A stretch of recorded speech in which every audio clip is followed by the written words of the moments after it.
बिस्मिल्लाहिर्रहमानिर्रहीम जी। अस्सलाम वालेकुम दोस्तों, उम्मीद करता हूँ कि आप लोग सब अपने घरों में खैर आफियत से होंगे। अल्लाह पाक से दुआ है कि अल्लाह पाक पाकिस्तान को हमेशा सलामत रखे।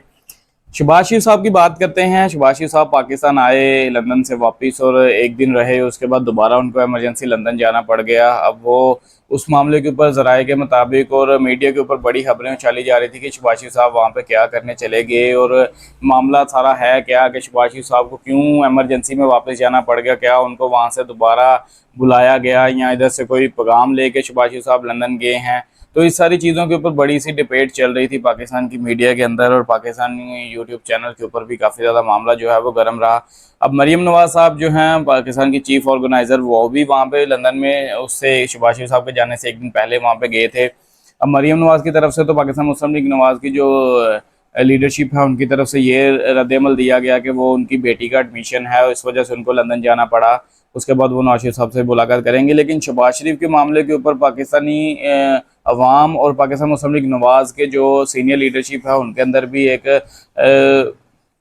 रद्दमल पाया जा रहा था इस मामले के ऊपर कि क्या ऐसा हुआ कि शहबाज शरीफ साहब को फ़ौरन वापस लंदन जाना पड़ गया। तो उसके मामले के ऊपर सारी रिपोर्ट जो है वो आप लोगों के साथ आज के व्लॉग में हम लोग शेयर करते हैं। तो वीडियो को पूरा देखिएगा। आप लोगों को बताते चलें कि नून लीग का कड़ाके एहतसाब का जारहाना बयानियाँ लेकर इंतखाब में उतरने का फैसला कर लिया है नून लीग ने। बेसिकली वो एक जारहाना बयानियाँ लेके अब उतरेंगे इलेक्शन के लिए और इलेक्शन अपनी जो इलेक्शन की कैंपेन है उसको करेंगे। ये फैसला कर लिया गया है पाकिस्तान मुस्लिम लीग नवाज की तरफ से। अब ये सारा मामला है क्या, तो पाकिस्तानी आप लोगों को बताते चले कि मुस्लिम लीग नून की आला क़यादत ने इंतखाबात में एहतसाब का जारहाना बयानिया लेकर उतरने का फैसला कर लिया है। अब एक्सप्रेस न्यूज़ के मुताबिक लंदन में होने वाले इजलास में शहबाज शरीफ ने एहतसाब के हवाले से पार्टी के अंदर पाई जाने वाली तफ्शीश से नवाज शरीफ को आगाह किया है और इन्हें नरम मौक़िफ़ अख्तियार करने पर कायल करने की कोशिश की। शहबाज शरीफ साहब का जो लंदन जाना है बेसिकली वो आप लोगों को बता रहा हूँ कि उसका रीज़न क्या था। तो उन्होंने कायल करने की कोशिश की है नवाज शरीफ साहब को उस मामले के ऊपर। ताहम नवाज शरीफ साहब ने पार्टी सदर शहबाज शरीफ की तजवीज़ को मुस्तरद कर दिया है। उन्होंने कहा कि कोई नरम मौक़िफ़ वाला मामला जो है वो कोई भी नरमी यहाँ पर जो है वो नहीं की जाएगी इस मामले के ऊपर। अब मज़ीद आप लोगों को बताते चले कि मुस्लिम लीग नून की चीफ ऑर्गेनाइज़र मरीम नवाज़ ने भी पार्टी कायद नवाज शरीफ के मौक़िफ़ का साथ दिया। ज़ाहिर सी बात है उनके वालिद हैं तो वो उन्हीं का साथ देंगे और ताहयात कायद भी हैं वो पार्टी के। अब पार्टी ज़राए के मुताबिक अपने खिलाफ मुबैना साजिशी करदारों के मामले के ऊपर नवाज शरीफ ने दो टोक अंदाज में कहा कि पार्टी एहतसाब का जारहाना बयानिया लेकर ही इंतखाबी मैदान में उतरेगी। मुल्क का खिलवाड़ करने वालों का एहतसाब किए बगैर पाकिस्तान को आगे नहीं जाया जा सकता। नवाज शरीफ ने कहा कि सिर्फ मेरी ज़ात की बात होती तो दरगुजर कर जाता, लेकिन तरक्की करते हुए पाकिस्तान को नुकसान पहुँचाया गया। आम आवाम और मुल्क की मौजूदा माशी सूरत हाल के ज़रिए वही अनासर हैं जिन्होंने 2017 में मुल्क की तरक्की के खिलाफ साजिश की। साजिशी अनासर को हर सूरत में कानून के कटघरे में लाना होगा, ये कहना है नवाज शरीफ साहब का। अब पाकिस्तानी बेसिकली आप लोगों को बता दें कि अब इनका जो मौक़िफ़ है वो एंटी इस्टेब्लिशमेंट है। नवाज शरीफ साहब अब जिस मौक़िफ़ के साथ उतरेंगे वो एंटी इस्टेब्लिशमेंट मौक़िफ़ होगा। वो कमर जावेद बाजवा के ख़िलाफ़ उतरेंगे, वो फैज़ हमीद साहब के ख़िलाफ़ उतरेंगे। और बेसिकली अब आप लोगों को अंदर की खबर मैं बता दूँ पाकिस्तानियों के, शहबाज शरीफ साहब जैसे ही लंदन से वापस आए वो अपना उधर क्लियर करके आ चुके थे। अब उन्होंने लंदन से पाकिस्तान वापस आना था। उन्होंने पाकिस्तान नवाज शरीफ साहब के आने की इस्तकबाल की तैयारियों को मुकम्मल करना था। प्लान तो वहाँ पे ये हुआ था, कोई ऐसा प्लान नहीं था कि अगले ही दिन शहबाज शरीफ साहब को लंदन वापस जाना पड़ जाएगा। अब पाकिस्तानी आप लोगों को याद रहे कि शहबाज शरीफ साहब जब लंदन में नवाज शरीफ साहब के पास मौजूद थे तब नवाज शरीफ साहब की तरफ से एक स्टेटमेंट जारी किया गया जिसमें उन्होंने कमर जावेद बाजवा, जनरल फैज़ हमीद साहब को, रिटायर्ड जनरल फैज़ हमीद साहब को, उसके बाद उन्होंने साकिब निसार साहब के ऊपर और लतीफ़ खोसा साहब के ऊपर उन्होंने एलिगेशंस लगाए। उन्होंने मतलब उनके ऊपर तनकीद कर दी ना। और नवाज आप लोगों को एक चीज़ मैं क्लियर कर दूं, पाकिस्तान मुस्लिम लीग नवाज की ये शुरू से आदत रही है, जब उनके पास कोई मौक़िफ़ नहीं होता उनके पास एंटी इस्टेब्लिशमेंट कार्ड होता है और उस कार्ड के ऊपर खेलते हैं और पाकिस्तानी अवाम का वोट हासिल करने की कोशिश करते हैं।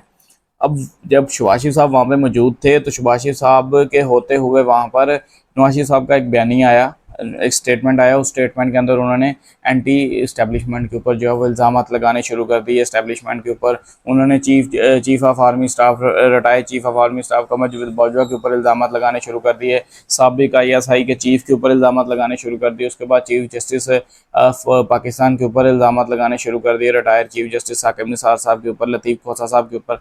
तो अब उनका जो एक वो कह रहे हैं ना कि हम जारहाना बयानियाँ लेके चलेंगे, तो वो जारहाना बयानियाँ उनका यही है कि वो एंटी इस्टेब्लिशमेंट कार्ड खेलेंगे और उसी के ऊपर पाकिस्तानी अवाम का वोट हासिल करने की कोशिश करेंगे।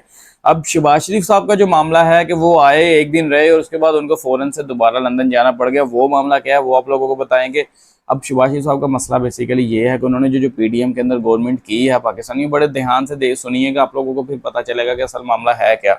अब शहबाज शरीफ साहब का मसला ये है कि जो उन्होंने PDM की गवर्नमेंट की है 16 माह की, 14 जमातों का इत्तेहाद करके पाकिस्तान के अंदर, वो 14 जमातों का इत्तेहाद एक साइड पे रखें, उसमें 90% हम लोग ये कह सकते हैं उसमें इस्टेब्लिशमेंट का साथ था। इसी वजह से पाकिस्तान के अंदर PDM गवर्नमेंट बनी, उसमें इस्टेब्लिशमेंट का साथ था। इस चीज़ के ऊपर हम लोग एग्री करते हैं और इस चीज़ के ऊपर पाकिस्तानी अवाम को इस चीज़ का बाखूबी पता है और पाकिस्तानी अवाम इस चीज़ के ऊपर एग्री करती है। अब ये जाहिर सी बात है, फिर आप लोगों ने अगर गवर्नमेंट ली है एस्टेब्लिशमेंट से, तो फिर आप लोगों को एस्टेब्लिशमेंट के खिलाफ बोलने की इजाज़त नहीं होनी चाहिए, क्योंकि एक तो वो आप लोगों को पाकिस्तान के अंदर गवर्नमेंट लेके दे रहे हैं, उसके बाद फिर आप उनके खिलाफ ही, जैसे ही आपकी 16 माह का टेन्योर पूरा हुआ, उसके बाद आपका जो ताहयात कायद है नवाज शरीफ, वो उनके खिलाफ बोलना शुरू कर दें, तो फिर एस्टेब्लिशमेंट तो इन चीज़ों को बर्दाश्त नहीं करेगी। और यही मामला शहबाज शरीफ साहब के साथ हुआ। जब शहबाज शरीफ साहब लंदन से पाकिस्तान वापस आए, तो उनकी जब आते ही उनसे मुलाकातें की गई और उनको बोला गया कि भाई आपको हमने पहले भी बोला था कि नवाज शरीफ साहब को और आप खुद भी और पाकिस्तान मुस्लिम लीग नवाज को समझा दें कि हम लोगों के जो साबिका चीफ हैं, हम लोगों के जो साबिका ISI चीफ हैं, उनके खिलाफ बात करने की इजाज़त तो हमने पाकिस्तान तहरीक इंसाफ को नहीं दी, तो फिर आप लोग क्यों इन सारे मामलों के ऊपर बात कर रहे हो। तो उस मामले के ऊपर शहबाज शरीफ साहब को फिर जवाब देना था, जाहिर सी बात है। और नवाज शरीफ साहब ने बयानिया भी वहाँ पे जारी कर दिया हुआ था जब शहबाज शरीफ साहब वहाँ पे मौजूद थे। तो उन्होंने कहा कि भाई आपने अपने भाई को क्यों नहीं रोका, अगर आप दोबारा से वही सियासत कर रहे हैं जिस सियासत की वजह से आप लोगों को नाअहल किया गया था, जो आप लोगों ने पहले जो अपने केसेस खत्म करवाए हैं, अरबों खरबों की आप लोगों ने करप्शन की हुई है, और उस करप्शन को छुपाने के लिए हम लोगों ने आपका साथ दिया, और आज आप हम लोगों के ऊपर ही एलिगेशन लगा रहे हैं। कमर जावेद बाजवा की वजह से आप लोगों को PDM की गवर्नमेंट मिली और आज कमर जावेद बाजवा के ऊपर ही आप लोग एलिगेशन लगाना शुरू कर रहे हैं।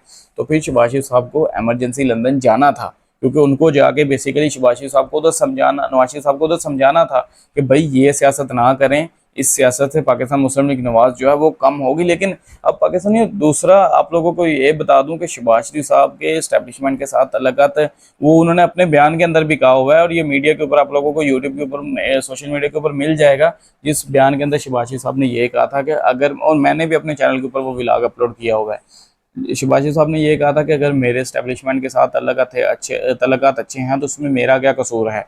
ये बयान शहबाज शरीफ साहब ने ऑन रिकॉर्ड बोला हुआ है। और लेकिन उसके बाद शहबाज शरीफ साहब आप अपने तल्लक तो बेहतर कर लेंगे एस्टेब्लिशमेंट के साथ, लेकिन आपके जो नवाज शरीफ साहब का जो मामला था वो कौन बेहतर करेगा, क्योंकि आप भी पाकिस्तान मुस्लिम लीग नवाज का हिस्सा ही हैं। अब पाकिस्तानियों, मैं इस चीज़ के ऊपर एक अलहदा से व्लॉग अपलोड करूँगा, उसमें डिटेल बताऊँगा कि क्या वाकई ही नवाज शरीफ साहब वतन वापस आ रहे हैं कि नहीं आ रहे, और अगर वो आ रहे हैं तो वो किन बुनियाद के ऊपर आ रहे हैं, किन बेसिस के ऊपर वो आ रहे हैं, कौन सी कानून के अंदर चेंजिंग करनी पड़ेगी जिसमें नवाज शरीफ साहब को पाकिस्तान के अंदर लाया जाएगा। और अगर वो बयानिया यही रखेंगे जिस तरह उन्होंने आज ये कहा है, अपडेट दिया है कि हम लोगों का जारहाना बयानिया होगा, और उन्होंने मुस्तरद किया है बेसिकली शहबाज शरीफ साहब जो पैगाम लेके पाकिस्तान से लंदन गए थे, उस बयान को, उस प्लान को उन्होंने मुस्तरद कर दिया। तो वो कह रहे हैं कि भाई हम तो उसी बयानिए के ऊपर खड़े हैं कि हम लोगों ने एंटी एस्टेब्लिशमेंट कार्ड खेल के पाकिस्तान के अंदर इलेक्शन लड़ना है। तो अगर एंटी एस्टेब्लिशमेंट कार्ड खेल के नवाज शरीफ साहब पाकिस्तान के अंदर इलेक्शन लड़ेंगे, तो फिर पाकिस्तान मुस्लिम लीग नवाज, वो तो पहले भी उनके पास पाकिस्तानी अवाम की ताकत नहीं है, पाकिस्तान मुस्लिम लीग नवाज के साथ इस टाइम पाकिस्तानी अवाम की ताकत नहीं है। और अगर पाकिस्तान के अंदर इस टाइम नवाज शरीफ साहब को इलेक्शन कोई बंदा जिता सकता है तो वो वही ताकतवर लोग हैं, और अगर उन ताकतवर लोगों के खिलाफ नवाज शरीफ साहब बोलेंगे तो फिर नवाज शरीफ साहब के लिए बल्कि पूरी की पूरी पाकिस्तान मुस्लिम लीग नवाज के लिए बेहतर नहीं होने वाला। यही रीज़न है कि पाकिस्तान की जो एस्टेब्लिशमेंट है वो पाकिस्तान तहरीक इंसाफ के साथ मुज़ाकरत कर रही है। तो ये अच्छी चीज़ है इमरान खान साहब के लिए, ये अच्छी चीज़ है पाकिस्तान तहरीक इंसाफ के लिए। तो ये सोचना पड़ेगा सारा मामला है क्या। तो वो अलहदा से व्लॉग अपलोड करूंगा और आप लोगों को बताऊंगा कि नवाज शरीफ साहब वापस आ रहे हैं कि नहीं आ रहे। अपना बहुत सा ख्याल रखिएगा। आज के व्लॉग में इतना ही। उम्मीद करते हैं आप लोगों को ये व्लॉग अच्छा लगा होगा। चैनल पर नया तो चैनल को सब्सक्राइब कर लीजिएगा। मुझे दीजिए इजाज़त। अल्लाह हाफ़िज़।